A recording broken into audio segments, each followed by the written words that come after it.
The next two verses, 285 and 286, contain some familiar terms, but with a slightly different meaning to how we've met with them before in the Sagatikam. The important thing here is to apply them. We're not playing around with concepts here. We're wanting to address our fundamental situation and to work with that situation. And what that situation is and how we work with it we'll go into in these two verses. So verse 285. Karma is accumulated by Citta and discriminated by Jnana, and one acquires by Prajna the state of imagelessness and the powers.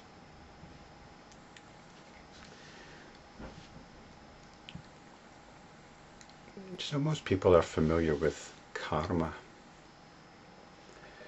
It's the idea of this baggage that you accumulate due to past behaviour.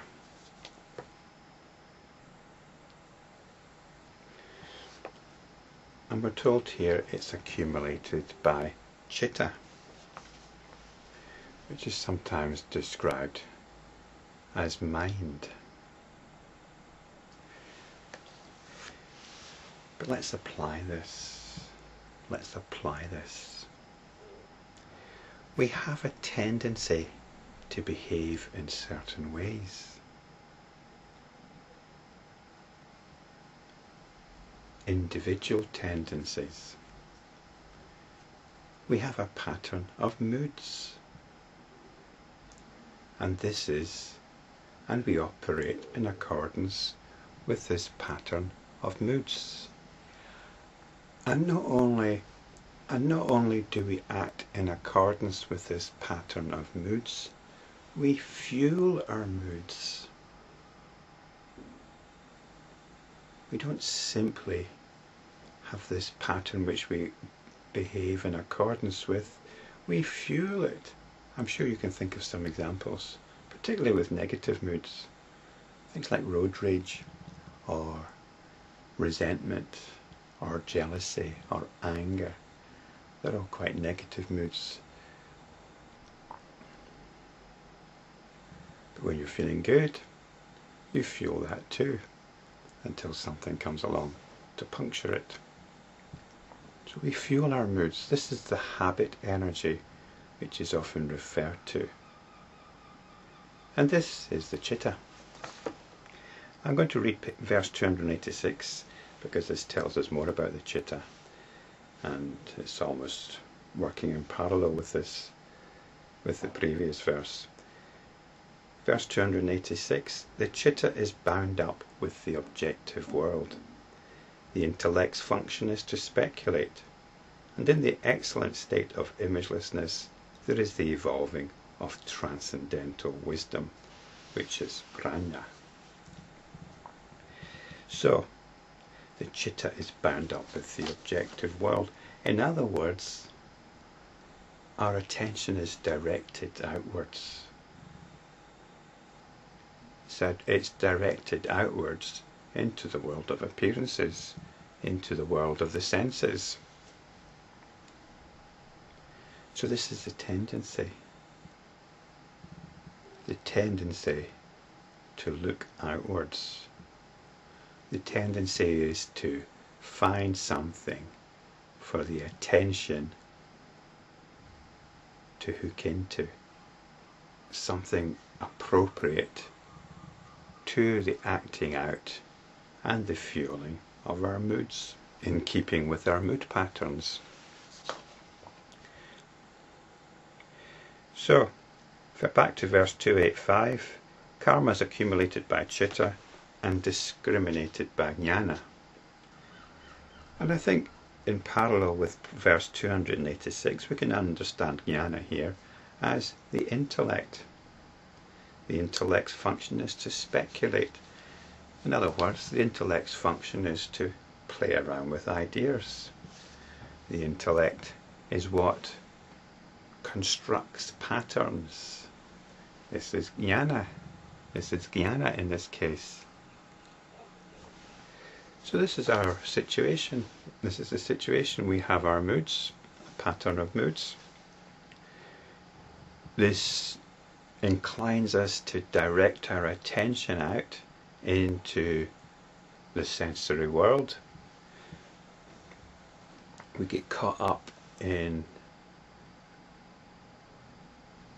a spectrum of emotions which incline us to direct our attention in various directions, and we try to make sense of things in order that we can continue doing this. This is our samsara. This is what we automatically do. This is how we live automatically. So the second part of both these verses gives us the option, and it's this option that we take as enlightenment practitioners. And one acquires by Prajna the state of imagelessness and the powers.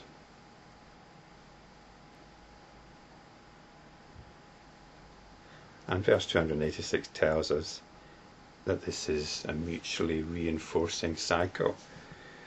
And in verse 285 we're told that by Prajna we attain the state of imagelessness. And verse 286 tells us in the excellent state of imagelessness there's the evolving of Prajna. And it's this which we always return to as enlightenment practitioners. The state of imagelessness means we're not getting caught up in the world of the sensory perceptions. At least we can interrupt it now and again. We can interrupt this automatic process and bring some awareness into the situation.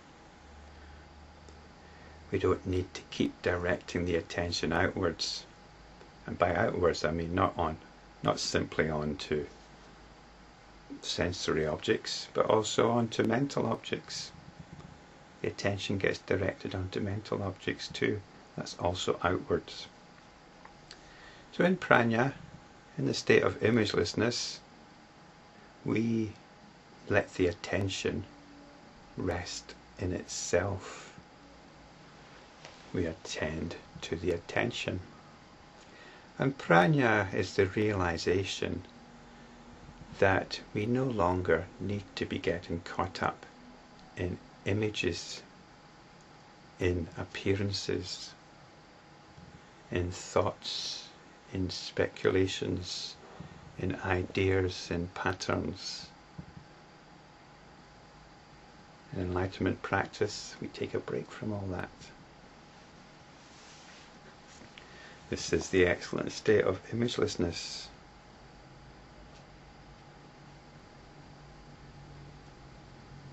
And we're told in verse 285, we also acquire powers by this. This is enticing, isn't it? This is intriguing. What powers do we obtain? Well, I've looked at this thing in the past. But I think the most important power that we obtain is freedom. Freedom from the habit energy of our moods.